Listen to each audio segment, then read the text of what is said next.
நம்ம ப்ரோக்ராம் ஆரம்பிக்கிறது முன்னாடி ரெக்கார்ட் போட்டுட்டோமான? சார் லக்ஷ்மி படிக்கிறேன் சார். இல்ல இப்ப இது வரைக்கும் படிச்சவங்க எல்லாம் மீண்டும் ஒரு தடவை படிங்க. யோகானந்த ஐயா படிங்கய்யா. முதல்ல மகேஸ்வரி அம்மால இருந்து ஆரம்பிக்குமா? மகேஸ்வரி அம்மா படிங்கம்மா. சீக்கிரம் சீக்கிரம் ஓடுங்க.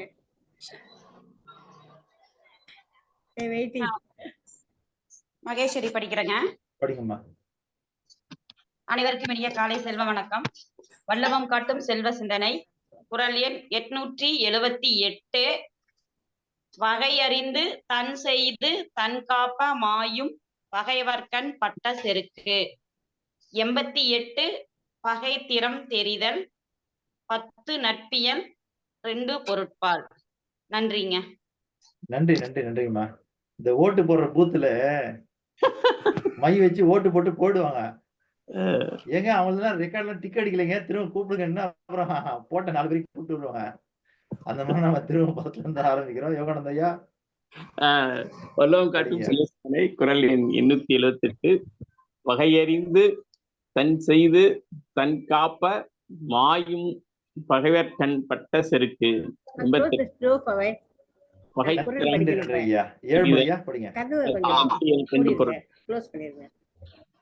அனைவருக்கும் இனி செல்வ வணக்கம். வள்ளுவம் காட்டும் செல்வ சிந்தனையில் இன்று நாம் சிந்திப்பது குறள் எண் 878. வகையறிந்து தன் செய்து தன் காப்ப மாயும் பகைவர்கண் பட்ட செருக்கு. வகையறிந்து தன் செய்து தன் காப்ப மாயும் பகைவர்கண் பட்ட செருக்கு. 2 பொருட்பால். இயல் 10 நட்பியல்.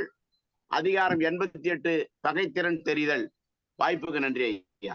நன்றி நன்றி நன்றி நன்றி. வணக்கம் சார். அனைவருக்கும் இனிய காலை செல்வ வணக்கம். வள்ளுவம் காட்டும் செல்வ சிந்தனை, குறள் எண் 878. சார் ரொம்ப சத்தமா இருக்குதுங்களா? புல்லு வெட்டிட்டு இருக்காங்க இங்க. சொல்லி முடிச்சிருங்க. சாரிங்க சார். அதான் வள்ளுவம் காட்டும் செல்வ சிந்தனை, குறள் 878. பால் 2 பொருள்பால். இயல் 10 நட்பியல். அதிகாரம் 88 பகைத்திறம் தெரிதல். வகை அறிந்து தன் செய்து வகை அறிந்து தன் செய்து தன் காப்பு மாயும். காப்ப வாங்க சார், காப்பு வாங்க சார். காப்ப. நன்றி சார். வகை அறிந்து தன் செய்து தன் காப்ப மாயும் பகைவர் கண் பட்ட செருக்கு. நன்றிங்க சார். முதல்ல எனக்கு ஹோஸ்ட் காமிச்சிச்சுங்க சார். நான் ஹோஸ்டா வந்தது இல்லை, ஏன்னா வேற உங்க ஹோஸ்டெல்லாம் செஞ்சிருக்கேன். அது எனக்கு தெரியல, அதான் வெயிட் பண்ணிட்டு இருந்தேன். மன்னிக்கவும் சார். சரிங்கம்மா, பரவாயில்ல பரவாயில்ல. நன்றிங்க சார். சார் லக்ஷ்மி படிக்கிறேன் சார். படிங்கம்மா, லட்சுமி படிங்க. குறள் எண் 878. வகையறிந்து தன் செய்து தன் காப்ப மாயும் பகைவர் கண் பட்ட செருக்கு. 88 பகைத்திறம் தெரிதல். 10 நட்பியல். 2 பொருட்பால். விளக்க படிக்கவா சார்? கடைசியா படிங்கம்மா. கடைசியா படிங்க. சதீஷ் படிங்க. அனைவருக்கும் இனிய காலை செல்வ வணக்கம். வள்ளுவம் காட்டும் செல்வ சிந்தனை, குறள் எண் 878. வகை அறிந்து தன் செய்து தன் காப்ப மாயும் பகைவர்கண் பட்ட செருக்கு. 88 பகைத்திறம் தெரிதல். 10 நட்பியல். 2 பொருட்பால். வாய்ப்புக்கு நன்றி ஐயா. நன்றி நன்றி. அருணகிரியா படிக்கிறீங்களா? ஐயா தெலுங்கு மேடம் படிக்க போறாங்க. தெலுங்கு மேடம் படிக்கிறாங்க. வீடியோ கால்ல வந்திருக்காங்க இன்னொரு செல்ல. அப்படியா மேடம்? படிங்க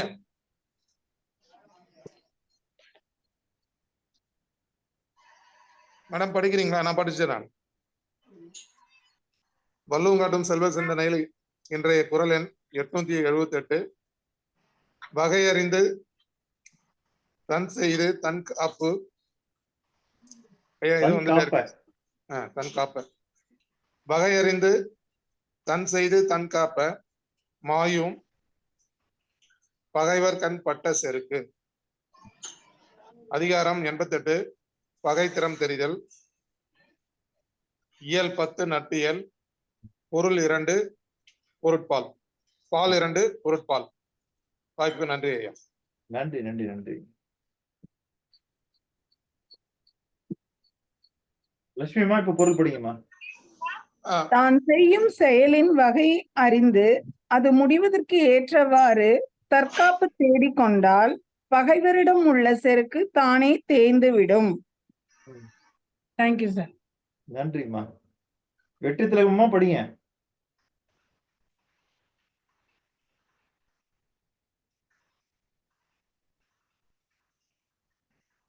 அன்னகிரியா வெற்றி திலகமா இருக்காங்களா? கேக்குதுமா, படிங்க.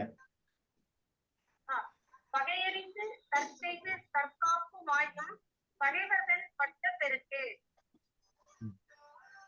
நன்றி ஐயா. நன்றி, நன்றிங்கம்மா. அதனால வல்லும் காட்டும் செல்வ சிந்தனைக்கு நம்ம எல்லாம் ஹோல்சேலரு, அருணகிரி ஐயா ரீட்டைலர். ஐயா முடிஞ்சுங்களா ஐயா? சார் முடிஞ்சது சார். இன்னும் வேற யாரும் லைன்ல வச்சிருக்கீங்களா? இல்ல சார், அவ்வளவுதான் சார். நன்றி ஐயா. வல்லும் காட்டும் செல்வ சிந்தனையில் இன்றைய குரல் பால் 2 பொருட்பால், இயல் 10 நட்பியல், அதிகாரம் எண் 88 பகைத்திறம் தெரிதல். குரல் எண் 878. நாம் குரலுடைய பொருளை பார்ப்பதற்கு முன்பாக அதிகாரத்தினுடைய பொருள் பார்ப்போம். பகைத்திறம் தெரிதல் என்றால் என்ன?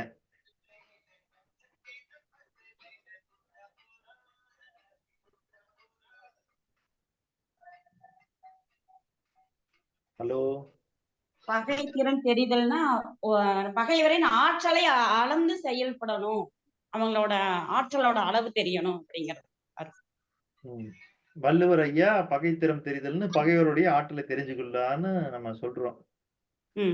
ஆனால் நம்ம ஒரு செல்வந்தராக இந்த அதிகாரத்தை எப்படி பார்க்க வேண்டும் என்றால், உங்கள் வாழ்க்கையில் உங்களுக்கு எதெல்லாம் பகையாக இருக்கின்றதோ அதனுடைய திறனை நீங்கள் தெரிந்து கொள்ள வேண்டும்.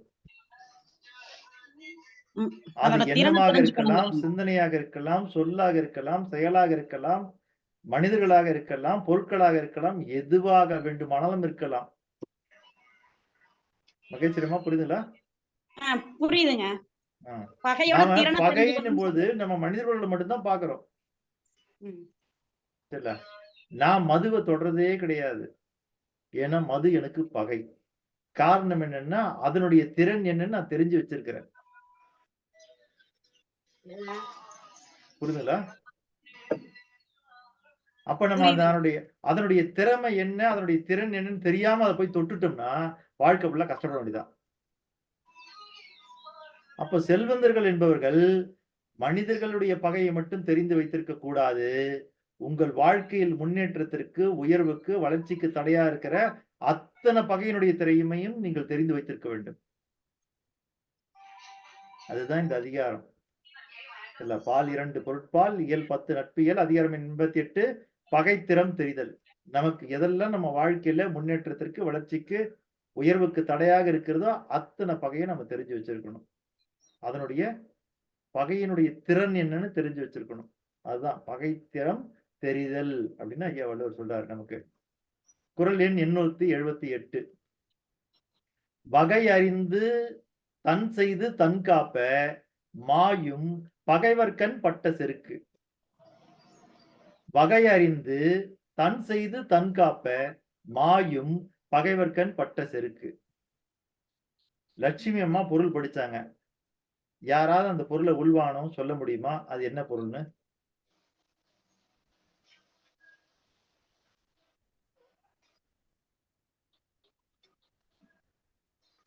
என்னங்க, பொருளோட தன்மையை சொல்ல சொல்றீங்களா, பொருளை சொல்ல சொல்றீங்களா? அந்த குறளுடைய பொருள் என்னன்னு சொல்றேன். இப்ப லட்சுமி படிச்சாங்க இல்லையா? ஆமாங்க. அது பல பேர் கேட்டிருப்பீங்க. அது என்ன பொருள் சொன்னாங்க? பகைவரை வெல்ல நுட்பங்களை அவங்க பகைவரை வெல்ற நுட்பங்களை நம்ம உணர்ந்து செயல்படணும், அதுக்குண்டான பாதுகாப்பு தெளிவு நம்மகிட்ட இருக்கணும் அப்படின்னு சொன்னாங்க. நன்றி நன்றி நன்றி. அதாவது இந்த குறளுடைய ஆழத்தை நாம் பார்த்தோமானால், நமக்கு ஒரு எதிரி இருக்காங்க, அந்த எதிரியை அடிக்கணும், சரிங்களா? அப்ப எதை கொண்டு அடிக்கிறது?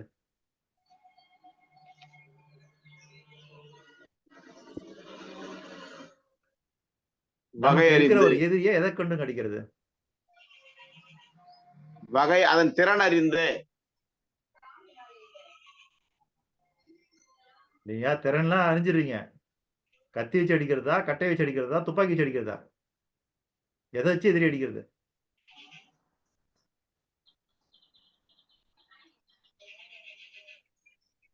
பகையினோட தன்மையை தெரிஞ்சு அதுக்கு தகுந்த மாதிரி நடக்க வேண்டியதா இருக்கும் நினைக்கிறேன். அதாவது அது இந்த என்ன இடத்துல நான் பார்க்க செயலுக்காக வேண்டியது, நடக்குது? நம்ம ஐயா பார்க்க நான் வேண்டியது சொல்லட்டுமா? சொல்லுங்க ஐயா. ஆங்கிலேயர்கள் வந்து இந்தியாவை ஆண்டுகிட்டு இருந்த போது ம். காந்தியடிகள் வந்து ஏன் அகிம்சை வழியை தேர்ந்தெடுத்தார் அப்படின்னா, ஆங்கிலேயர்கள் பின்பற்றது வந்து பைபிள்ல ஒரு வாரத்துல சொல்லணும்னா பீஸ், அமைதி. ம். சோ அப்ப வந்து அகிம்சை முறையில போனா அவங்கள வெல்லலாம். அவங்களோட வீக்னஸ் வந்து அது அப்படின்னு சொல்லிட்டு, அதனால பலம் பலவீனத்தை தெரிஞ்சுக்கிட்டு அதுக்கேத்த ஸ்ட்ராட்டஜி யுத்தியை கையாளுறது அப்படின்னு அர்த்தம் ஐயா. ஓகே, ஓகேங்க. சிறப்பு. இப்ப நாம் எல்லோருமே செல்வந்தராக வேண்டும். செல்வந்தராகிற பாதையில் நாம் எதிரியை எவ்வாறு தாக்குவது?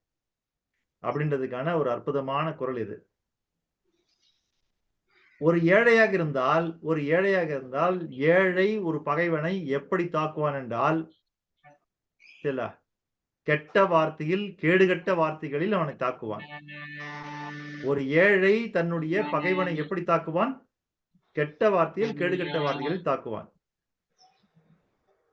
ஆனா கொஞ்சம் நாகரிகமா இருக்கிற ஒரு நடுத்தர வர்க்கத்தில் இருக்கக்கூடிய ஒரு ஆளாக இருந்தால் நாம், சரில, ஒரு மிடில் கிளாஸ் அப்படின்னா, எதிரிய ஒரு ஆள் வச்சு தாக்கலாம். சரிங்களா? எதிரிய ஆள் வைத்து தாக்கலாம். இல்லைங்க, இன்னும் கொஞ்சம் வசதி எனக்கு. என்கிட்ட கொஞ்சம் பணம் இருக்குது. நான் கொஞ்சம் பணக்காரன். அப்படின்னு வச்சுக்கங்க. அவன் செய்யற தொழில செய்ய விடாம பண்ணிடலாம். பகைவன அவன் செய்யற தொழில செய்ய விடாம பண்ணிடலாம். இதே நான் ஒரு செல்வந்தன் வச்சுக்கங்க. நான் என்ன பண்ணணும்? அவன கெட்ட வார்த்தையில அடிக்கிறதா, இல்ல கேடுகெட்ட வார்த்தைகள்ல பேசுறதா, இல்ல ஆள வச்சு அடிக்கிறதா, இல்ல அவன தொழில நசுக்கிறதா, இதெல்லாம் செல்வந்தன் செய்யலாமா? செய்யக்கூடாது.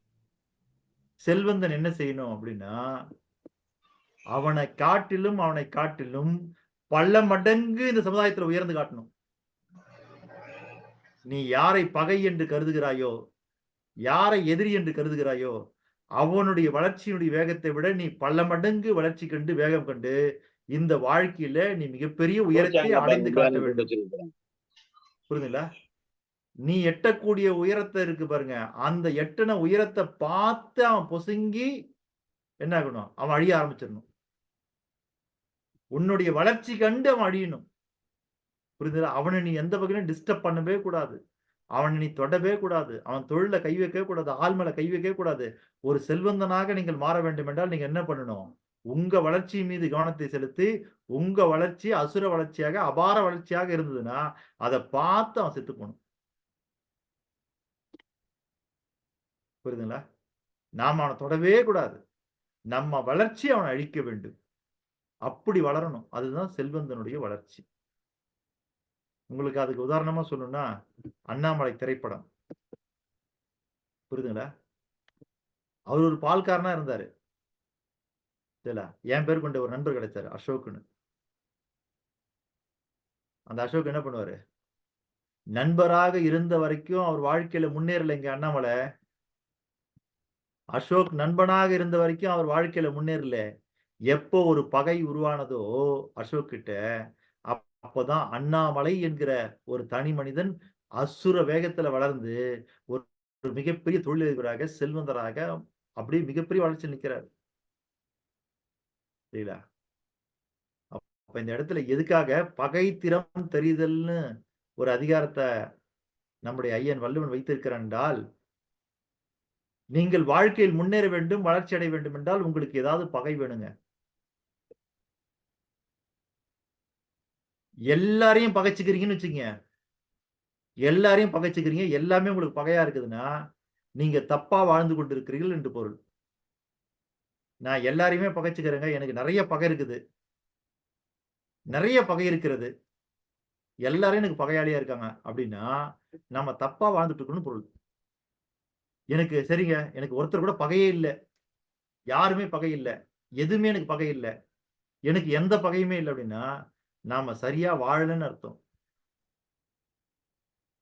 புரியுதுங்களா? ஐயா வார்த்தைகள கவனமா கவனிங்க. எனக்கு எல்லாம் பகை எல்லோரும் பகை என்றால் நாம் தவறாக வாழ்ந்து கொண்டிருக்கிறோம் என்று பொருள். எனக்கு பகையே இல்லை, எதுவுமே பகை கிடையாது அப்படின்னா நாம சரியா வாழலன்னு அர்த்தம். ரெண்டுத்துக்கும் வித்தியாசம் இருக்குது. அதுக்காக தான் கேட்கிறேன். சார் அதுக்குள்ள ஒரு கேள்வி சார். நம்மை பகை மாதிரி பயன்படுத்தினா இல்லம்மா, நம்ம எப்படி பகை மாதிரி பயன்படுத்த முடியும்? அந்த மாதிரி இருந்தால் என்ன நம்ம செய்யலாம் சார்? இல்ல, உங்க நம்ம வளர்ச்சி பகையா கண்டு இல்ல. உங்களை பகைவரா பார்த்தாவா? பகர பார்த்து இல்ல, அந்த மாதிரி நினைக்கிற தன்மை எதுவும் இருந்ததுன்னா நம்மளை பத்தி உங்களை பகைவரா அறியாமல் நினைக்கிற தன்மை இருந்தாவா? அறியாமல் நம்மளை பத்தி அறியாமலே. ம் சாரிங்க சார், அப்புறம் சொல்லுங்க. இல்லைங்கம்மா, உங்களை பத்தி அறியாமலே பகைவரா நினைக்கிறார் இல்லையா? நினைக்கிறார்களாங்கிறது தெரியல. ஆனா தெரியல நினைச்சாங்கன்னா உங்களுக்கு. அவரு நினைக்கிறதா வச்சுக்குமே, ஆஹ், அவரு உங்களுக்கு தேவையா இல்லையா? இல்லைன்னா கூட செயல்படலாம், பிரச்சனை இல்லைம்மா, இல்லை. உங்க ஆனா வாழ்க்கையில உங்களை பகைவரா நினைக்கிறவரு உங்க வாழ்க்கையில வேணுமா வேண்டாமா? எனக்கு நான் வந்து எல்லாம் வேணும்னு தான் நினைப்பேங்க சார். அதே இல்ல, நேரத்துல வந்து வேணும்னா அவரை நண்பரா மாத்திக்கங்க, வேண்டாம்னா பகைவரா வச்சுக்கங்க. அவ்வளவுதான் விஷயம். ஆஹ், உங்க வாழ்க்கையில அவர் என்னவா வேணும்னு நீங்க முடிவு பண்ணுங்க. ஆமா, நண்பர் மாதிரி நடிச்சால் அவர் நடித்தால் எதிராளி. இல்லம்மா, எதிராளி நண்பர் மாதிரி நடிச்சா உங்களுக்கு அந்த நடிப்புல இருந்து வெளியே வர தெரியணும். ஏன்னா அப்ப தெரியாது, பிறகு தெரியும். அதுதான் கேட்டேங்க சார். எப்ப தெரிஞ்சாலும் வெளியில வரதாம நல்லது. நன்றிங்க சார். ஏன்னா அதுக்குதான் வள்ளுவர் வந்து வேற எதுக்குமே கொடுக்காத அளவுக்கு அதிகமான அதிகாரம் நட்புக்கு தான் கொடுத்திருக்கிறாரு. சரிங்களா? அதுல பாத்தீங்கன்னா உங்களுக்கு வந்துன்னா தீ நட்புன்னு ஒரு அதிகாரத்தை வைக்கிறாரு, கூடா நட்புன்னு ஒரு அதிகாரத்தை வைக்கிறாரு, நட்பு எப்படின்றதுக்காக ஒரு நட்புன்னு ஒரு அதிகாரத்தை வைக்கிறாரு. இத்தனை அதிகாரம் வச்சிருக்கிறாரு. இன்னமும் நமக்கு ஏன் குழப்பம்? நன்றிங்க சார். சாரிங்க நன்றி, சார், நன்றிங்கம்மா. இடையில சரிங்களா? குறுக்கிட்டது. அப்போ அந்த வகையில நாம் எதிரியை, நம்முடைய பகைவனை நாம் எப்படி அழிக்க வேண்டும் என்றால், நீ உன்னுடைய தொழிலில், உன்னுடைய வாழ்க்கையில உயர்ந்து காட்டுவது மட்டும்தான் நீ அவனை எதிரிக்கு அடிக்கிற விஷயம், எதிரி அடிக்கிற விஷயம். அண்ணாமலை திரைப்படத்துல பார்த்திருப்போம். சரிங்களா? அவர் தன்னுடைய பகைவராக கருதியது அப்போதைக்கு தன்னுடைய நண்பன் அசோக். அவர் எப்படி அடிப்பாருன்னு நீங்க பார்த்திருப்பீங்க. பால்காரனா இருந்த ஒரு இடத்துல இருந்து படிப்படியாக படிப்படியாக படிப்படியாக முன்னேறி ஒரு மிகப்பெரிய இடத்தை அடைவாரு. அதுதான் எதிரிக்கு கொடுக்கிற அடி. அப்ப நீங்க செல்வந்தன் ஆகிறது மட்டும்தான் உங்க பகைக்கு நீங்கள் கொடுக்கின்ற மிகப்பெரிய அழிவு. உங்க வளர்ச்சி தான் அவனுக்கு அடி, உங்கள் உயர்வு தான் அவனுக்கான சரிவு. அப்படிதான் இருக்கணும். அதற்காகத்தான் இந்த குறள் வகை அறிந்து. சரிங்களா? வகை அறிந்து என்ன வகை அறியணும்?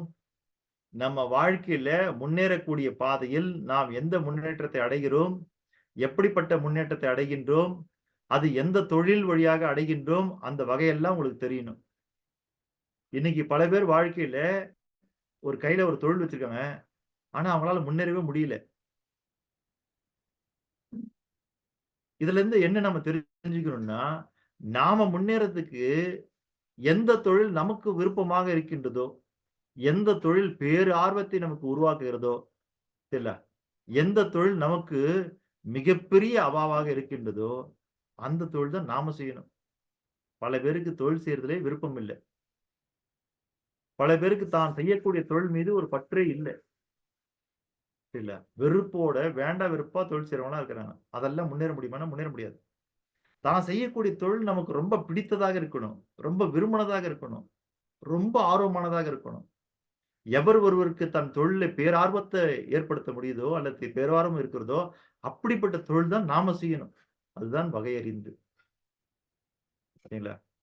இளையராஜா அவர்கள் படித்திருந்தால் ஒரு பெரிய இன்ஜினியரா வந்திருக்கலாம், படிச்சிருந்தா ஒரு பெரிய வக்கீலா வந்திருக்கலாம், இல்ல நல்லா படிச்சிருந்தா ஒரு டாக்டரா வந்திருக்கலாம், என்னவா வந்திருக்கலாம். ஆனா அவருக்கு பிடிச்சதை செஞ்சதுனால்தான் அவர் வந்து இல்ல இசைஞானியாக போற்றப்படுகிறார். அவருக்கு பிடித்த செஞ்சனால 10ஆம் வகுப்பு கூட தாண்டாத ஒருத்தருடைய பாடத்தை 10ஆம் வகுப்புல பாடமா வச்சிருக்காருன்னு நம்ம படிச்சிருக்கிறோம். சரிங்களா? யார் அவரு? காட் ஆஃப் கிரிக்கெட், கிரிக்கெட்டினுடைய கடவுள் என்று போற்றப்படக்கூடிய சச்சின் அவர்கள். சச்சின் டெண்டுல்கர். அப்போ அவரு விருப்பமான ஒரு விஷயத்தை கையில எடுத்தனால்தான் அவரால் வெற்றி பெற முடிஞ்சது. அப்பா சொன்னாருங்க டாக்டர் ஆகணும், அம்மா சொன்னாங்க இன்ஜினியர் ஆகணும், அப்படின்லாம் நீங்க ஆனீங்கன்னா உங்களுக்கான வாழ்க்கையை நீங்கள் வாழ முடியுமா? நீங்கள் வெற்றி பெற முடியுமா? கஷ்டம்.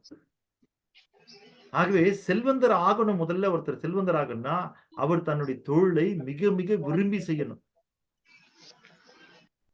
சரிங்களா? நாம் ஏற்றி வைத்திருக்கிற சட்டத்தின்படி தொழிலாளருக்கு மட்டும்தான் 8 மணி நேரம் வேலை நேரம். சரிங்களா?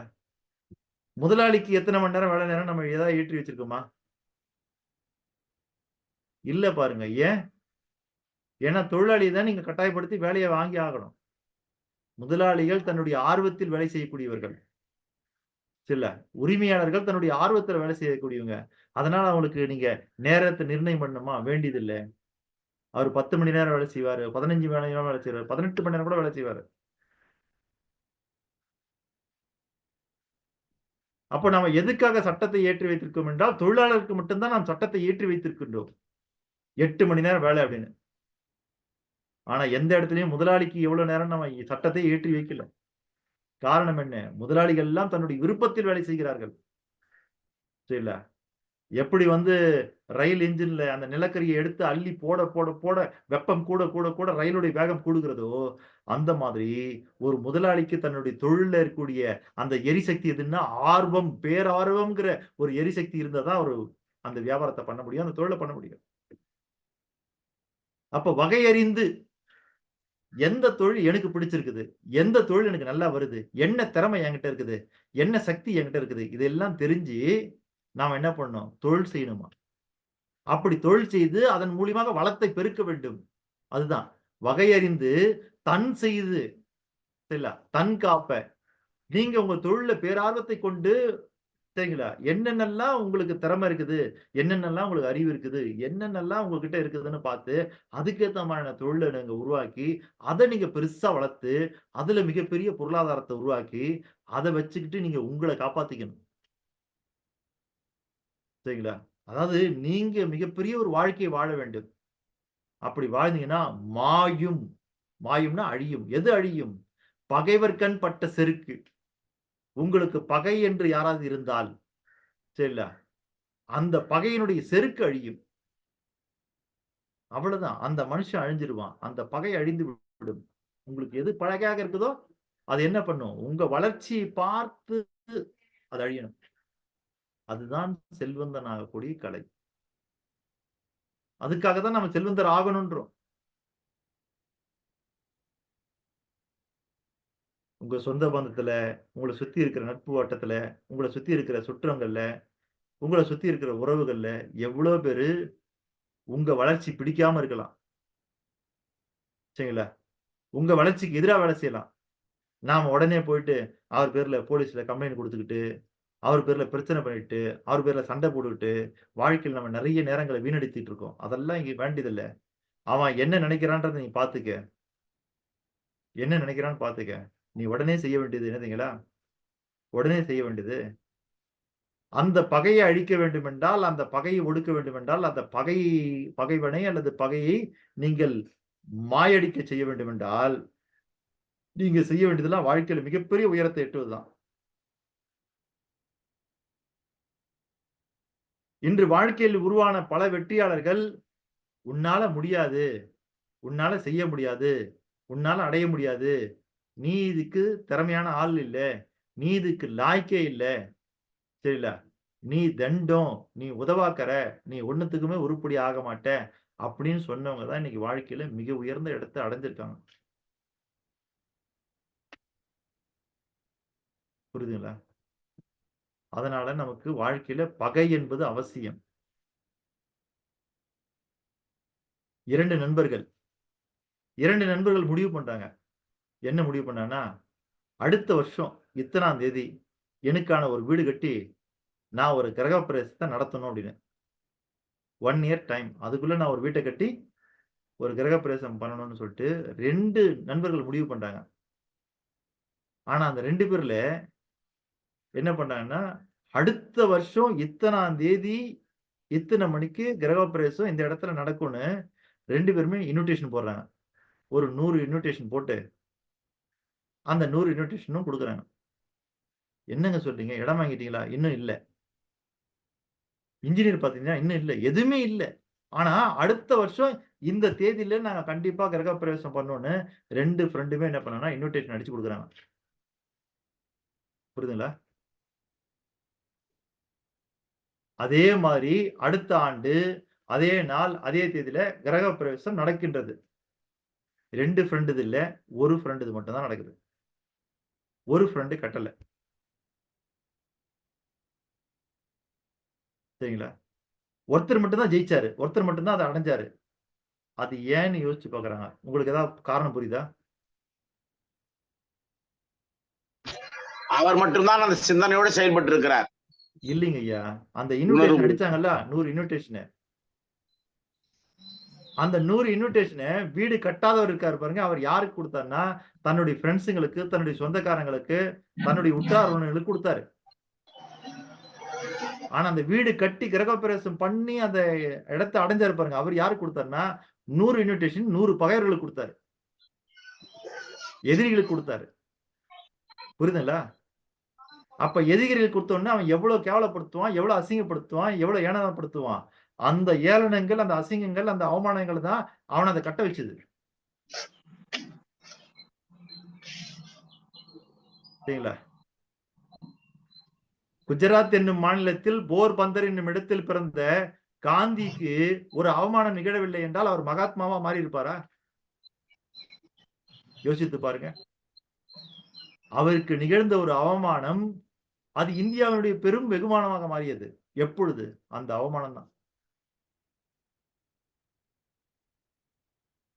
அதேதான் நீங்களும் செய்யணும். உங்களுடைய அவமானங்களை எல்லாம் நீங்கள் உங்களுடைய எரிபொருளாக மாற்றிக்கொள்ள வேண்டும். உங்களுடைய அசிங்கத்தெல்லாம் உங்களுடைய எரிபொருளாக மாற்ற வேண்டும். சரிங்களா? உங்களை தூற்றுவார் தூட்டட்டும், போற்றுவார் போட்டட்டும்னு எல்லாத்தையும் வாங்கி உள்ள போட்டு எரிசக்தியாக மாத்தி ரன் பண்ணி உங்க வாழ்க்கையில உங்களுக்கு பிடித்தமான ஒரு தொழிலை நீங்க எடுத்துக்கொண்டு அதை மிக ஆர்வமாக செய்து செய்து செய்து அதுல மிகப்பெரிய உச்சத்தை நீங்கள் அடைய வேண்டும். அப்படி அடைஞ்சீங்கன்னா எப்பேற்பட்ட பகைவரா இருந்தாலும் அவனாவே அழிஞ்சு போயிடுவான்.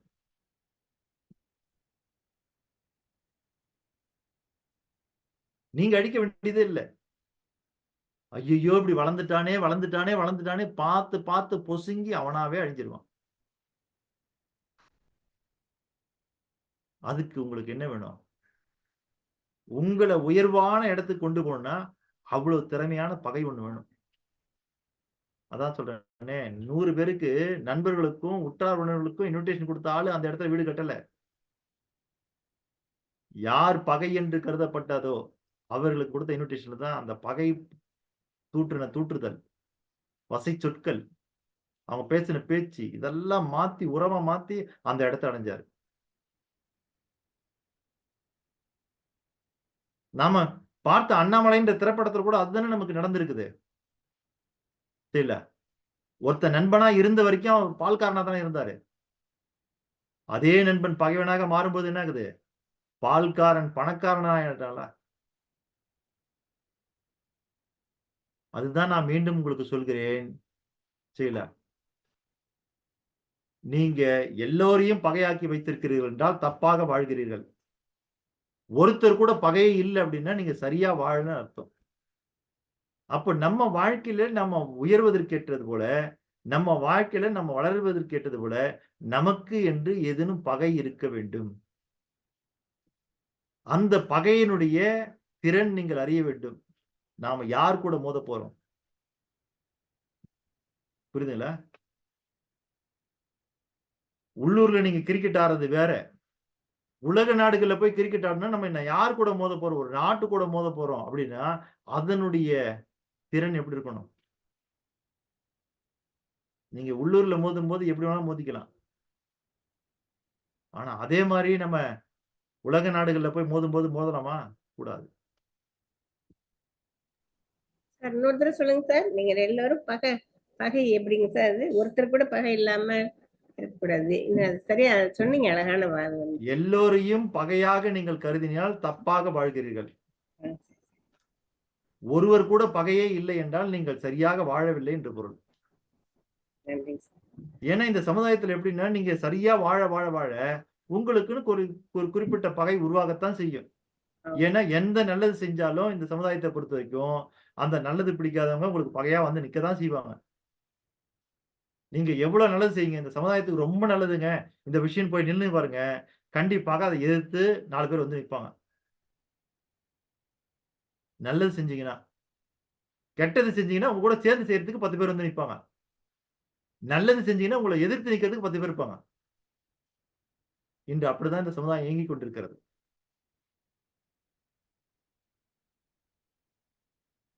அடுத்தவன் வாழ்க்கை கெடுக்கலாம்பா. ஐயோ! அப்படி எனக்கு பிடிச்ச ஒண்ணு வாங்க எல்லாம் சேர்ந்து செய்யலாம்னுவாங்க. இல்லப்பா ஒருத்தனை எப்படியாவது ஜெயிக்க வைக்கணும். பைத்தியக்காரன் அவனை போய் ஜெயிக்க வைக்க போறானா? அதெல்லாம் முடியாது போ அப்படின்றவாங்க. ஐயா இடைமறுத்தலுக்கு மன்னிக்கணும் ஐயா. எல்லாரையும் பகையாக கொண்டால் நீ சரியாக வாழவில்லை. இல்லைங்கய்யா, எல்லோரும் பகையாக கொண்டால் நீங்கள் தவறாக வாழ்கிறீர்கள். தவறாக. தப்பா வாழ்றீங்க நீங்க. ஒரு பகை கூட இல்லாமல் வாழ்கிறீர்கள் என்றால் நீங்கள் சரியாக வாழவில்லை என்று பொருள். சரியாக வாழவில்லை. புரியுதுங்களா?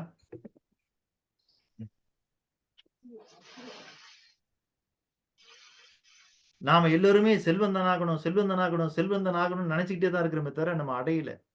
காரணம் என்ன? அதுக்கான பகை வெயிட்டா இல்ல நம்ம கிட்ட. சும்மா பேருக்குனாலும் சொல்லிட்டு இருக்கோம்.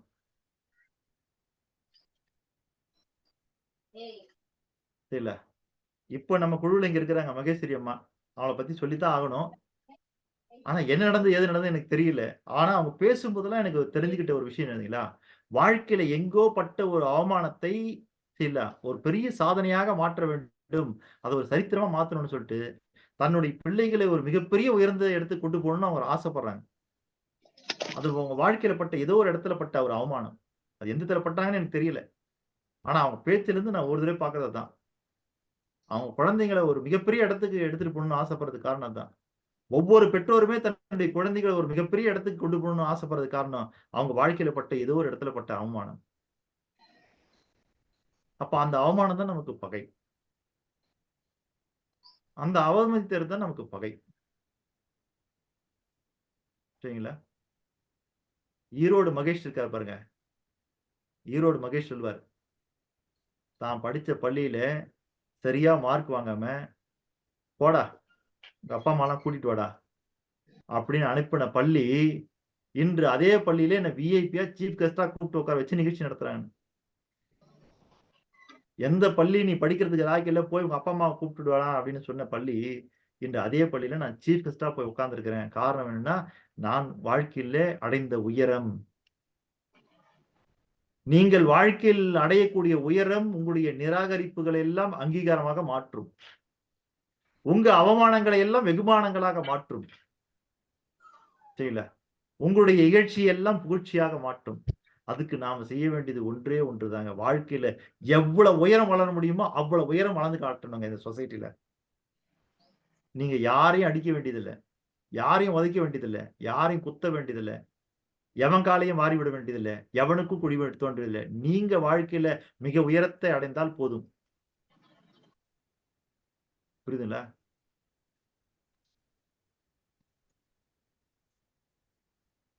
ஐயா 6 அடி இருக்கிற மனிதர்களுக்கு நடுவிலே நான் ஒரு 5 அடியில போய் நிக்கிறேன் அப்படின்னா எல்லார் கண்ணுக்கும் தெரியும்னா தெரிய மாட்டேன். எப்படி 6 அடி மனுஷங்க இருக்கிற கூட்டத்துல நான் ஒரு 5 அடியில போய் நின்னா தெரியுமா? தெரிய மாட்டேன் பாருங்க. அப்ப அதுக்கு என்ன பண்ணலாம் தெரிவிக்கிறதுக்கு அப்படின்னா, எல்லாரும் உட்காருங்க உட்காருங்க உட்காருங்க சொல்லி எல்லாரையும் உட்கார வச்சு இப்ப உட்கார்ந்துட்டாங்கன்னா ஒரு 3 அடிக்கு மாறிடுவாங்க அவங்க. இப்ப நான் கண்ணுக்கு தெரிவேன். தெரியுமா இல்லையா? தெரிவேன். ஆனா அது சாத்தியமானா சாத்தியக்கூறுகள் ரொம்ப குறைவு. எல்லாரையும் உட்கார வச்சு 6 அடி இருக்கிற மனுஷனெல்லாம் உட்கார வச்சு என்னுடைய 5 அடி உயரத்தை காட்ட முடியுமா அப்படின்னா ரொம்ப கஷ்டம். அதுக்கு பதிலா வள்ளுவர் என்ன சொல்றாருன்னா, எல்லாரும் 6 அடி இருக்காங்களா, நீ அதை விட இன்னும் கொஞ்சம் மேல போய் காட்டு. நான் ஒரு பெஞ்ச் போட்டோ டேபிள போட்டோ அது மேல ஏறி நிக்கிறேன்னு வச்சுங்க, ஒரு 8 அடிக்கு நிக்கிறேன் இப்ப அப்படின்னா, இப்ப எல்லார் கண்ணுக்கும் தெரிஞ்சுட்டு போறேன். அப்போ எந்த சமுதாயத்தின் கண்களுக்கு நீங்கள் தெரியவில்லையோ, எந்த சொந்த பந்தத்துக்கு நடுவில் நீங்கள் தெரியவில்லையோ, எந்த உற்றார் உணர்வு கண்களுக்கு நீங்கள் தெரியவில்லையோ, நீங்கள் தெரிவதற்கான ஒரே வழி வாழ்க்கையில் நீங்கள் மிக உயர்ந்த இடத்தை அடைந்து காட்டுவதுதான். அப்ப யாரெல்லாம் மிக உயர்ந்த இடத்தை அடைவதற்காக முயற்சி செய்கிறீர்களோ, மிக உயர்ந்த இடத்தை அடைவதற்காக என்னங்கய்யா? Hello? ஸ்பீச் இது பிரேக் ஆகி வருது.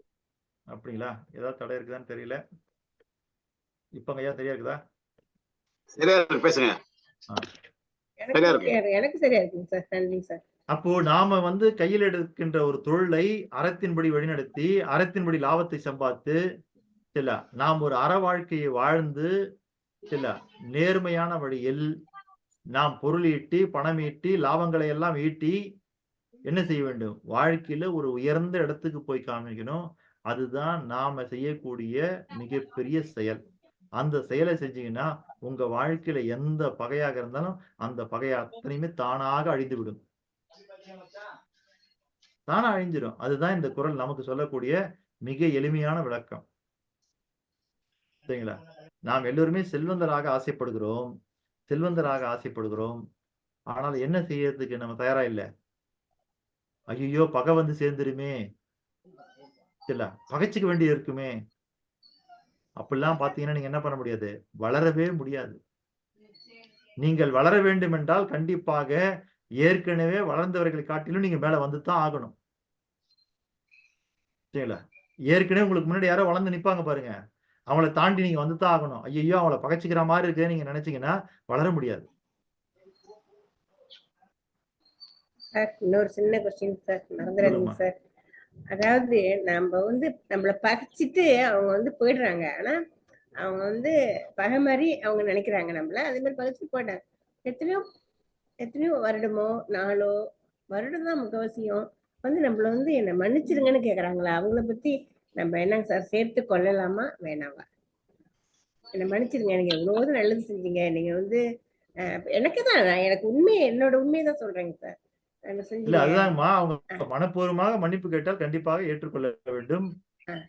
சரிங்களா? அது மாதிரி தான் ஏற்றுக்கொள்கிறேன். அதனாலதான் நான் கேக்குறேங்க. ஏனென்றால் மன்னிப்பு கேட்க தெரிந்தவன் மனிதன், மன்னிக்க தெரிந்தவன் மகா மனிதன். சரிங்களா? அப்ப அவங்க மன்னிச்சிருங்கன்னு வந்து கேட்கும் போது கண்டிப்பாக மன்னித்து ஏற்றுக்கொள்ள வேண்டும். ஆனா நம்ம வந்து எல்லாரும் வந்து 10 பேர் இருக்காங்கன்னா அவங்க 10 பேர் ஒண்ணு சொல்றாங்கன்னா அவங்களுக்கு தகுந்த மாதிரிதான் நம்ம ஒரு விஷயத்தை அட்வைஸ் பண்றோம். ஆனா வந்து அதை வந்து எடுக்காம தான் இந்த மாதிரி நிலைமை உருவாக்கி இருக்கு. நிலைமை அவங்களுக்கு உருவாக்கி நான் பட்டிருக்கேன். அதனாலதான் கேட்டேங்க சார். நன்றிங்க சார். சாரிங்க சார், தொடருங்க சார். இல்லைங்கம்மா, அதுக்குதான் வந்துன்னா நம்மளுடைய ஐயன் வள்ளுவன் வந்துன்னா அதுக்காகவே ஒரு அதிகாரத்தை வைத்திருக்கின்றார், நட்பு ஆராய்தல்னு. புரியுதுல்ல? நீங்க வந்து நட்பாக மாறுவதற்கு முன்பாக அந்த நட்பை ஆராய்ந்து ஏற்றுக்கொள்ளுங்கள். கண்மூடித்தனமாக நீங்க நட்பை ஏற்றுக்கொண்டீர்கள் என்றால் நீங்கள் ஏதேனும் ஒரு குழியில் விழுவதற்கான வாய்ப்புகள் அதிகம். சரிங்களா? அப்படி இருக்கக்கூடாது நட்பு. அதனால நட்பு ஆராய்ஞ்சு ஏத்துக்குங்க. சரிங்களா? நன்றி, நன்றிங்கம்மா. ஆக நாம் எல்லோருமே பகைவரை அழிப்பதற்காக அல்லது பகைவரை ஒடுக்குவதற்காக, பகைவரை இல்லாமல் செய்வதற்காக நீங்கள் வேறு வேறு வழிகளை எல்லாம் தேர்ந்தெடுக்கலாமா, வேறு வேறு வழிகள் எல்லாம் செல்லலாமா, அதெல்லாம் எதுவுமே நீங்க பண்ண வேணாம். இல்ல எக்காரணத்தை கொண்டும் பகையையோ பகைவரையோ அழிப்பதற்கு நீங்கள் நேரம் செலவு பண்ணவே கூடாது.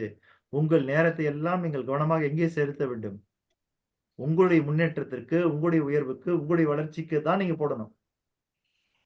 எதிரியை பத்தி சிந்தித்துக் கொண்டே இருப்பது நமது வேலை அல்ல. நம்மை பற்றி எப்பொழுதுமே சிந்தித்துக் கொண்டே இருக்க வைப்பதுதான் நம்ம வேலை.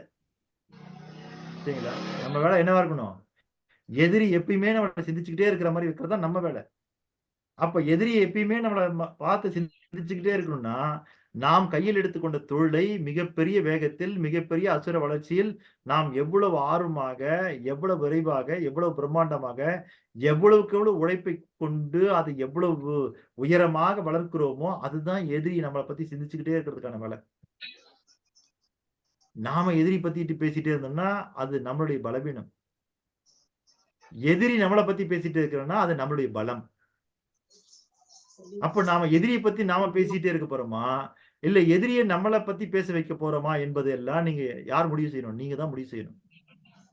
ஆகவே அதற்கான ஒரு தொழிலை தேர்ந்தெடுத்து அந்த தொழிலை பெருக்குவதற்கான வழிமுறைகளை தேர்ந்தெடுத்து அதை திறம்பட செயல்படுத்தி அதை மிகப்பெரிய அளவுக்கு விரிவுபடுத்தி அதன் மூலியமாக பணம், பொருள், செல்வம் எல்லாவற்றையும் ஈட்டு நீங்கள் மிகப்பெரிய உயரத்தை அடைந்து வளர்ச்சி அடைந்து சரிங்களா முன்னேற்றத்தை கண்டு நீங்கள் ஒரு சாதனை படைத்து சரித்திரத்தை உருவாக்கினீர்கள் என்றால் உங்கள் எதிரிக்கு, உங்கள் பகைவருக்கு நீங்கள் கொடுக்கின்ற மாபெரும் அழிவு அது ஒன்றுதான் என்பதை வள்ளுவம் நமக்கு அழகாக எடுத்துரைக்கிறது என்பதை தெரிவித்துக் கொண்டு இன்றைய தினத்திற்கான குரல் பால் 2 பொருட்பால் இயல் 10 நட்பியல் அதிகாரம் எண் 88 பகைத்திறம் தெரிதல் என்கிற அதிகாரத்தில் குரல் எண் 878 வகையறிந்து தன் செய்து தன் காப்ப மாயும் பகைவர்கண் பட்ட செருக்கு என்கிற குரலுக்கொப்ப நாம் எல்லோருமே சில எதிரியை வசைபாடக்கூடாது, கெட்ட வார்த்தைகளால் தூற்றக்கூடாது, கேடுகெட்ட வார்த்தைகளை பேசக்கூடாது, எக்காரணத்தை கொண்டும் எதிரியை பற்றி பகைவரை பற்றி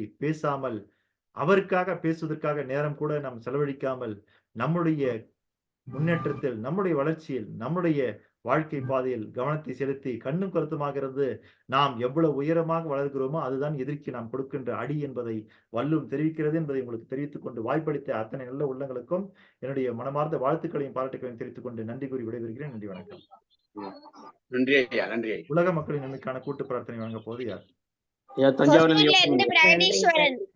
நன்றிங்க சார். மிக்க நன்றி. ஐயா மீட்ல விழுந்திருக்கியா? ஐயா மீட்ல விழுந்திருக்குது.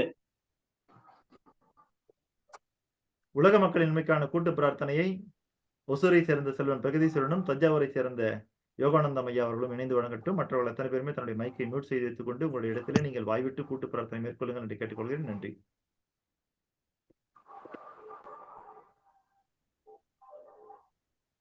பிரகதீஸ்வரன் நீங்க சொல்றீங்களா? சொல்லவா? நீங்க சொல்லுங்க அங்கிள், நான் பின்னாடியே சொல்றேன்.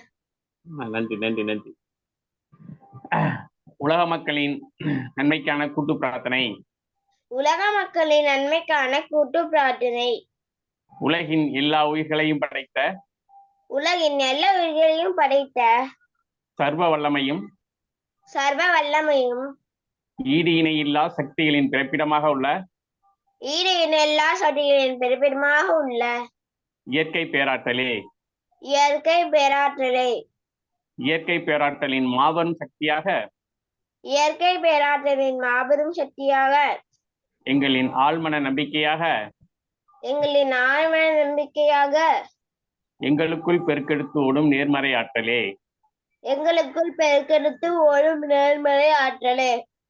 அனுதினமும் உற்சாக ஊற்றாயிருந்து நாங்கள் அனைவரும் சகல ஐஸ்வர்யங்களுடன் ஆனந்தமயமான ஆரோக்கிய வாழ்வினை பெற்று அதிகாரம் ஆளுமை செல்வாக்கு வல்லமை கொண்ட மனிதர்களாக ஞானம் புகழ் வெற்றிகளை அடைந்து நாங்களும் எங்கள் குடும்பமும் பரிபூர்ண திருப்தியுடன் நிறைந்த செல்வ செழிப்புடன் மிகவும் நிம்மதியான வாழ்வினை வாழ்ந்து வருகிறோம். எங்களுக்கு நிம்மதியான வாழ்வினை அளித்த இயற்கை பேராற்றலின் பெரும் கருணைக்கு எங்களின் மனமார்ந்த நன்றி. எங்களின் உணர்வுபூர்வமான நன்றி. எங்களின் ஆத்மார்த்தமான நன்றி நன்றி நன்றி. அனைவருக்கும் நன்றி. வாய்ப்பளித்ததற்கு நன்றி ஐயா.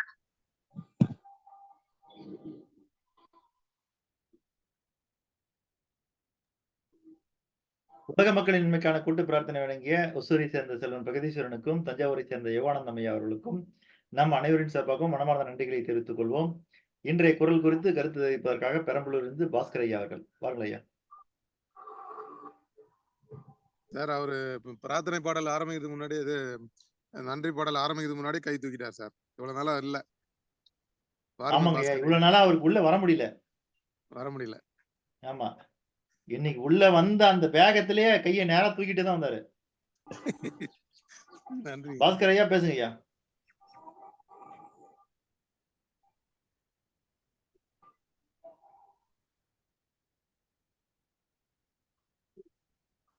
பாஸ்கர் ஐயா. குரல் பத்தி நீங்க விளக்கம் சொன்னது எனக்கு எதுவுமே தெரியாது. அதனால நாளைக்கு நான் டைமுக்கு வந்துடுறேன். இன்னைக்கு நண்பர் கனகராஜ் மூலியமா உள்ள ட்ரை பண்ணி பார்த்து உள்ள வந்துங்க சார். நன்றி நன்றி நன்றிங்க. Thank you sir, thank you sir. இந்த பிரபஞ்சத்துக்கு நன்றி. இந்த குழுவில் இருக்க அனைவருக்கும் நன்றி. நன்றி நன்றி. இன்னைக்குதான் கொஞ்சம் மகிழ்ச்சியா இருந்தது. ஏன்னா எல்லாம் வர முடியாதவங்க எல்லாம் கொஞ்சம் உள்ள வந்து ஒரு 20 எட்டிது. நன்றி. சரி சார், நன்றி சார், நன்றி சார், நன்றி சார். சிறப்பு. அடுத்ததாக தஞ்சாவூரை சேர்ந்த யோகானந்தம் ஐயா அவர்கள். அனைவருக்கும் இனிய காலை வணக்கம். திணை விதைப்பவன் திணையறுப்பான், திணை விதைப்பவன் திணையறுப்பான்ங்கிற மாதிரி நம்ம வந்து ஐயா சொன்ன மாதிரி ஒவ்வொரு எதிரிகளும் வரும்போது நம்ம வந்து நம்மளை நாம் ஆராய்ந்து கொள்ள வேண்டும். அதாவது நம்ம வந்து அவங்களுக்கு தகுந்த மாதிரி நம்மளும் இந்த எதிர்மறை எண்ணங்களோட இருக்கோமா இல்ல நேர்மறை எண்ணங்களோட நம்ம இருக்கோமா, நம்ம அதுக்கு தகுந்த மாதிரி நம்ம நடந்துக்கிட்டோம்னா நம்மளுடைய வாழ்க்கை பாதை நல்லா தெளிவா இருக்கும். இல்லைன்னா அவங்க சொல்றாங்க அப்படின்னு சொல்லி அதுக்கு முக்கியத்துவம் கொடுத்தோம்னா நம்மளுடைய செயல்பாடுகள் எல்லாம் இழக்கிற மாதிரி இருக்கும். அது அனுபவப்பட்டவங்களுக்கு அது தெரியும். அது ஒண்ணு. அடுத்தது எதிர்மறையாவே இருக்கிறது. அதாவது எல்லாருமே வந்து எதிரியாவே நினைக்கிறது. அது வந்து அந்த வாழ்க்கை வந்து தவறான வாழ்க்கை. அந்த அவர்களோட போய் நம்ம ஒட்டக்கூடாது. அதாவது ஊரே வந்து எதிரியா நினைக்கிறது. அந்த மாதிரி ஒரு எண்ணங்கள். அது மாதிரி அது எதிர்மறை தாட்னு சொல்லுவாங்க, எதிர்மறை எண்ணங்கள் சொல்லுவாங்க. அவங்க மாதிரியும் நம்ம வாழ்ந்துடக்கூடாது. நம்ம வாழ்ற வாழ்க்கை வந்து ஐயன் வள்ளுவன் சொல்ற மாதிரி நேர்மறை சிந்தனைகளோடும் நேர்மறை எண்ணங்களோடும் நம்ம அவங்க ஒரு செயலை செய்யும் போது வழி அறியாம பேசுறாங்க, வழி தெரியாம பேசும்போது நம்ம வழி தெரிஞ்ச நம்ம அதை வந்து பொருட்படுத்தாம அதை ஒரு குப்பையாக நம்ம தூக்கி அதை எதை குப்பையா தூக்கிட்டு இன்னும் குப்பையா தூக்கிட்டு எதை முன்னேற்றத்துக்கு வாழ்ந்தோம்னா ஐயன் வள்ளுவன் கொடுத்த அந்த கருத்து நாம அவரோடு சேர்ந்து நாம் வாழ்கிறோம் என்பதற்கு இது எடுத்துக்காட்டாக.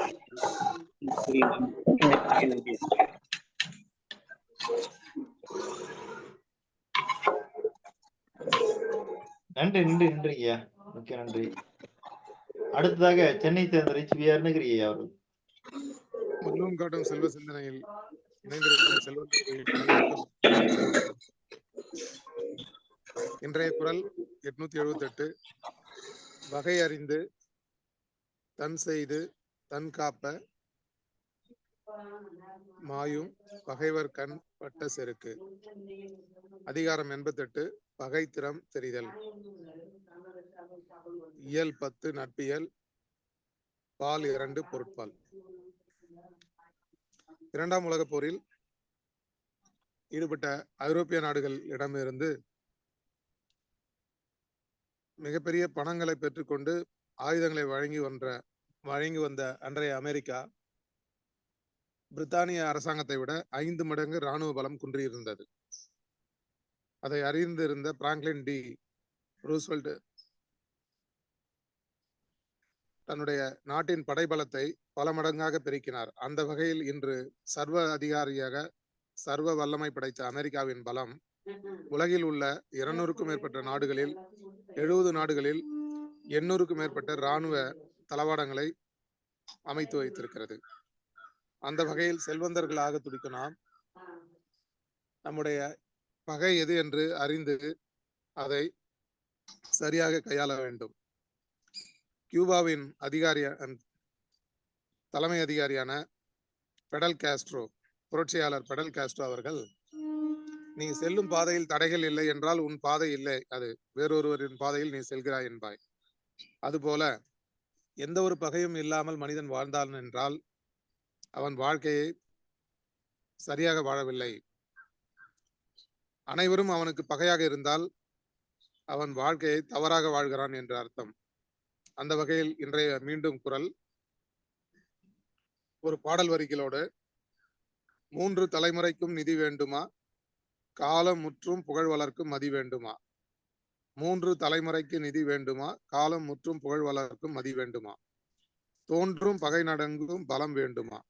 தோன்றும் பகை நடுங்கும் பலம் வேண்டுமா? தோல்வியின்றி வரலாறா துக்கம் இல்லை என் தோழா? தோல்வியின்றி வரலாறா துக்கம் இல்லை என் தோழா? இன்றைய குறள் மீண்டும் ஒரு முறை.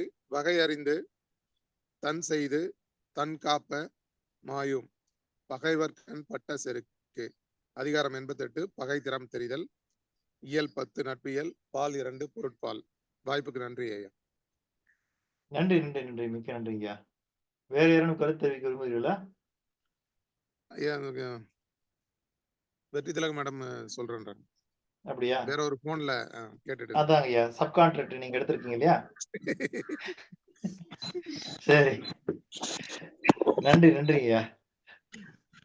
நான் குணாலன் பேசுறேன் மேடம். அதாவது ஜூம் கண்டுபிடிப்பாளர் கூட ஜூம்ல இப்படிலாம் வந்து பேசுவான்னு அவர் நினைச்சு பார்த்திருக்க மாட்டாரு. அப்படி வரப்போறாங்க ஈரோடு ஆரன்புதுரை சேர்ந்த வெற்றி திலகம்மா. பேசுங்க. அனைவருக்கும் இனிய காலை செல்வ வணக்கம். இன்றைய காலை பொழுதினில் வள்ளுவம் காட்டும் செல்வ சிந்தனையில் நாம் பதிவிடும் குறள் வகையறிந்து தற்செய்து தற்காப்பு மாயும் பகைவர்கண் பட்ட செருக்கு. மாண்புடைய மனிதன் பகை என்னும் உணர்வை பெற்றிரான். மனித பண்புக்கு எதிரானது பகை. சொல்லாற்றல் மிக்க அறிஞர் பெருமக்களுடன் பகை கொள்பவன் போரில் படைக்கலன் இருந்தும் எடுத்து செல்லாத வீரன் தோற்பதை போன்றது. அறிவிலியே பகைவரை தேடிக் கொள்வான். துன்பத்தை பற்றி அறியாமல் பகை கொள்பவர் தனது பலத்தை பலவீனமாக்கிக் கொள்வார். விளையும் பயிர் மொழியிலே தெரியும் என்பது போல் பகை என்னும் முன்மரம் என்று தெரிந்தும் அதை கிள்ளி எறியாமல் நாம் அதை வளர்த்தால் நிலத்தில் ஊறுகின்ற நீருக்கு கேடு விளைவிப்பது போல் நமக்கு கேடு விளைவித்து விடும். மனிதன் உயிருடன் இறப்பதற்கு சுவாசம் எப்படி முக்கியமோ பகை என்னும் ஆணவத்தை விடுபவனே சமுதாயத்தில் சிறந்த சீமான்களாக வலம் வருகிறார். தனக்கான வழிவகை உணர்ந்து வலிமைப்படுத்திக் கொண்டு தற்காப்பை தேடிக்கொண்டவரின் முன்னால் பகை என்னும் கொடிய விலங்கு தானாகவே ஒடுங்கி மண்டியிடும்.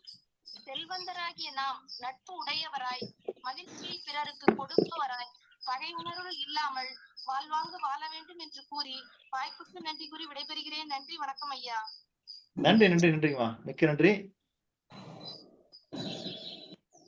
அடுத்ததாக சேலம் அம்மாப்பேட்டை சேர்ந்த குணாலன் ஐயா அவர்கள். இந்த வீடியோ வரமாட்டேங்குது, நான் ஸ்பீக்கர்ல மட்டும் வர்றேன். வீடியோ வாங்க வாங்க, வீடியோல வாங்க வாங்க வாங்க, வீடியோல வாங்க. இன்றைய குறள் ஒரு நல்ல மைல்கல் அப்படின்னு நான் சொல்ல முடியும். ஏன்னா இந்த குறள் வந்து ஒவ்வொருத்தருக்கும் இந்த குறள் வந்து இன்னொரு மைல்கல். சரிங்கய்யா, ஏன்னா நீங்க பாட்டுல கல்லு மண்ணு ஏதாவது சொல்லி போயிட்டு மைல்கல். ஏன்னா நம்ம பல மைல்களை கடந்து வந்துகிட்டே இருக்கோம். ஒவ்வொரு விஷயமும் ஒவ்வொன்னு இந்த உலக மக்களுக்காக நாம ஒரு செல்வந்தன் ஆவதற்காக அறிவுரை சொல்லிக்கிட்டே இருக்கோம். அந்த வகையில இந்த குறள் வந்து ஒவ்வொருத்தருக்கும் கண்டிப்பா இந்த குறளை பயன்படுத்தி அவனால அடுத்த ஸ்டேஜுக்கு போக முடியும்.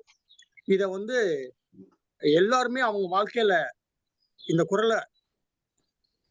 குறளை சொல்லியிருக்கிற மாதிரி நாம பகைவன் எல்லாருக்குமே கண்டிப்பா இருப்பாங்க. ஆனா வந்து பகையை வந்து பெருசா நினைச்சிக்காம அவங்க தானா வாழ்ந்துட்டு இருக்கிறவங்களுக்கு பகையை ஒரு பெரிய விஷயமா எடுத்து அவங்களை எப்படி நாம முன்னேர்ந்து அவங்களுக்கு ஒரு எடுத்துக்காட்டா திகழும் நினைச்சு எல்லாருமே வாழணும். அந்த வகையில எல்லாருமே வாழ்ந்து அவங்க வாழ்க்கையில அடுத்த ஸ்டேஜுக்கு போகணும்னு எல்லாருக்கும் நான் கேட்டுக்கிறேன். நன்றி, வணக்கம். நன்றி நன்றி நன்றிங்க, சிறப்பு, மிகச்சிறப்பு. இன்றைய நிகழ்ச்சியினுடைய நிறைவு கருத்துரையாளராக நிறைவுரையாற்ற வருகிறார் சேலம் நங்கவள்ளியை சேர்ந்த டி.கே. வடிவேலு அவர்கள். பேசாதவங்க எல்லாம் பேசாத பொழுது இவர் ஏற்கனவே சிறப்பா பேசுறாரு. அநேகமா இன்னைக்கு இன்னும் சிறப்பா இருக்கும்னு நினைக்கிறேன். வாருங்கள் ஐயா. ஓகே. அனைவருக்கும் இனிய காலை செல்வ வணக்கம். ஒரு சிறப்பான நாள், இனிய நாள். இன்னைக்கும் வைப்ரன்ஸ் சார் நிறைய தகவலை நமக்கு அடிக்கோடிட்டு காட்டியிருக்கிறாரு. இந்த வகையில பால் 2 பொருட்பால், இயல் 10 நட்பியல், அதிகாரம் எண் 88 பகை திறம் தெரிதல். பகையினுடைய திறன் என்ன, அவனுடைய ஆற்றல் என்ன அப்படின்னு சொல்லி நம்ம தெரிஞ்சுக்கணும் அப்படிங்கிறதுக்காக கொடுக்கப்பட்டிருக்கக்கூடிய ஒரு அற்புதமான அதிகாரம் தான் இந்த அதிகாரம். சார் ஏதோ ஒரு நாய்ஸ் வந்துகிட்டே இருக்கு பாருங்க. சார் என்னுடைய தான் லாக் பண்ணிக்கிறேன். பண்ணிக்க. ஓகே. குறள் எண் 878. வகை அறிந்து தன் செய்து தன் காப்ப மாயும் பகைவர் கண் பட்ட செருக்கு. ஒரு அற்புதமான குறள். உண்மையிலேயே இந்த குறள் மூலமா நம்ம தெரிஞ்சுக்க வேண்டிய விஷயம் ஏராளம். அதை வைப்ரன்ட் சார் இன்னைக்கு டைம் எடுத்து நமக்கு அழகா அவருடைய உச்சரிப்பின் மூலமா நமக்கு நம்பிக்கையும் ஒரு தெளிவையும் ஒரு உயர்வுக்கான வழிமுறையும் கொடுத்திருக்கிறாரு. அந்த வகையில நாம செய்யக்கூடிய தொழில் மூலமா தான் நம்முடைய வளர்ச்சி, மேம்பாடு எல்லாமே இருக்குங்க. நம்ம வளரணும் அப்படின்னு சொன்னா நிச்சயமா தொழில் வேணும். நம்ம தொழில் அப்படின்னு பார்த்தோம்னாக்கா நம்ம சம்பளத்துக்கு போறோம், ஒப்பந்த தொழிலுக்கு போறோம், அல்லது தினசரி அப்படிங்கிற மாதிரி போறோம், அல்லது இந்த மாதிரி வேலைகளை பண்ணிட்டு இருக்கக்கூடிய நாம பெரிய அளவுல வளர முடியுமா அப்படின்னா நிச்சயமா தொழில் முனைவோரா வந்தா வளர முடியும் அப்படிங்கிறது தொடர்ந்து நம்ம பார்த்துட்டு வர விஷயம். அப்படி செய்யக்கூடிய எந்த ஒரு தொழிலா இருந்தாலும் சரி, அந்த தொழில்ல நாம் நேசித்து உணர்ந்து உணர்வுபூர்வமா செய்யறதா சிறப்பு. ஏனோ தானோ அப்படின்னு சொல்லி செய்யறது சிறப்பு அல்ல. முழு ஈடுபாட்டோட செய்யறது தான் அந்த தொழிலினுடைய சிறப்பு. அப்ப நம்ம செய்யக்கூடிய தொழிலினுடைய வகை, எந்த தொழில நம்ம செஞ்சோம்னாக்கா அந்த தொழில நம்ம வளர்ச்சி பெற முடியும், முன்னேற முடியும், வளர்ச்சி காண முடியும், வளர்ச்சி உருவாக்க முடியும் அப்படிங்கிறத நாம வகையறிந்து செய்யணும்.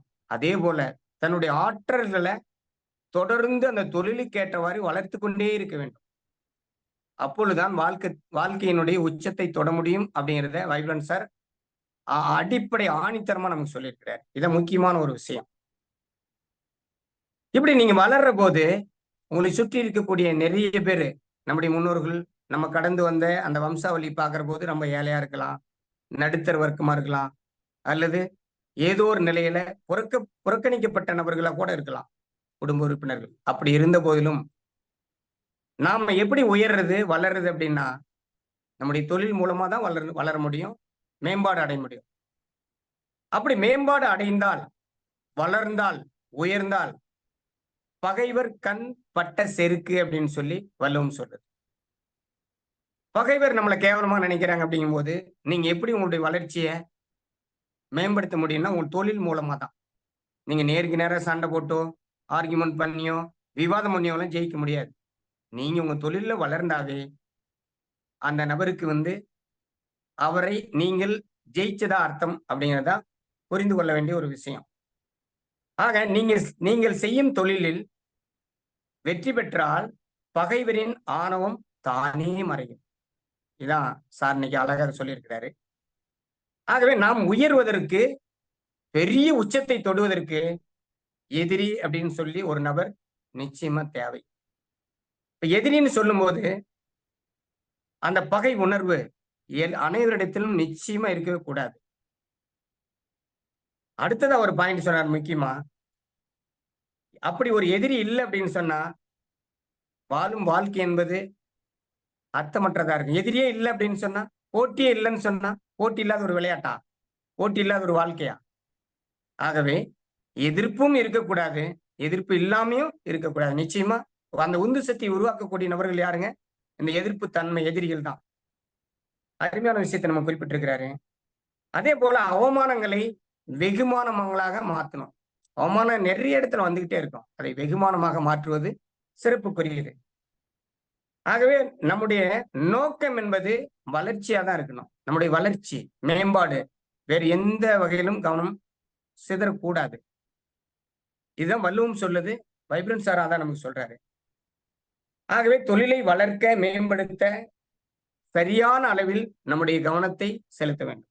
அப்படி செலுத்தினாக்கா நம்முடைய செல்வந்த நிலையம் பகைவர் செருக்கு அப்படின்னு சொல்லக்கூடிய இந்த பகைவர் முன்னாடி நாம் நிமிர்ந்து, தலை நிமிர்ந்து நிற்க முடியும். இதைதான் அழகா நமக்கு புரியும் வகையில் இன்னைக்கு வைப்ரன்ட் சார் சொல்லிருக்கிறாரு. நிறைய உதாரணங்களை முன் போட்டிட்டு காட்டினாரு. மிக சிறப்பு. இந்த அற்புதமான நாள்ல ஒரு பாடல் வரி: வாழ்க்கை பாதை வாசிப்போம், வானமளவு யோசிப்போம், முயற்சி என்ற ஒன்றை மட்டும் மூச்சு போல சுவாசிப்போம். லட்சம் கனவு கண்ணோடு லட்சியங்கள் நெஞ்சோடு, உன்னை வெல்ல யாரால் முடியும், உறுதியோடு போராடு. மனிதா உன் மனதை கீறி, விதை போடு மரமாகும், அடித்தாங்கும் உள்ளம் தானே மண் மீது சிலையாகும். யாருக்கில்லை போராட்டம், கண்ணில் என்ன நீரோட்டம், ஒரு குறை இருந்தால் அதில் நிறை இருந்தால் இந்த வானம் வசமாகும். ஆகவே நாம் அனைவரும் தொடக்கூடிய அந்த உச்சம் என்பது மலை உச்சியா இருக்கணும். நோக்கம் அதுவாகத்தான் இருக்கணும். ஆகவே நிச்சயம் நாம் செல்வந்தர்களாக உயர இந்த குரல் அடித்தளம் நமக்கு இட்டது போல் இன்னைக்கு உள்ளது. எனவே கலந்து கொண்ட அனைவருக்கும் நன்றி கலந்த வாழ்த்துக்கள். அதே போல வைப்ரன்ட் சாருக்கும் இந்த அற்புதமான தகவலை நம்மோடு பதிவு பண்ணியிருக்கிறாரு, அவருக்கும் நன்றி. கருத்துரை வழங்கிய அத்தனை நல்லவர்களுக்கும் எனது நன்றியும் வாழ்த்துக்களையும் தெரிவித்துக் கொண்டு விடைபெறுகிறேன். நன்றி, வணக்கம். நன்றி ஐயா. நன்றிங்க, மிக்க நன்றி. நன்றி நன்றி நன்றி, மிக்க நன்றி ஐயா. ஆகவே இன்றைய வல்லும் காட்டும் செல்வச்சிந்தனை நிகழ்ச்சியில் கலந்து கொண்ட அத்தனை நல்ல உள்ளங்களுக்கும், கருத்துரை வழங்கிய நண்பர்களுக்கும் மற்றும் நிறைவுரையாற்றிய நங்கொல்லையைச் சேர்ந்த டி.கே. வடிவேலு ஐயா அவர்களுக்கும் அனைவருக்குமே மனமார்ந்த நன்றிகளை தெரிவித்துக் கொள்கிறேன். மீண்டும் நாளை காலை 6:30 மணிக்கு சந்திப்போம் என்று கூறிக்கொண்டு உங்களிடமிருந்து விடைபெறுகிறேன். நன்றி, வணக்கம். நன்றி, வணக்கம்.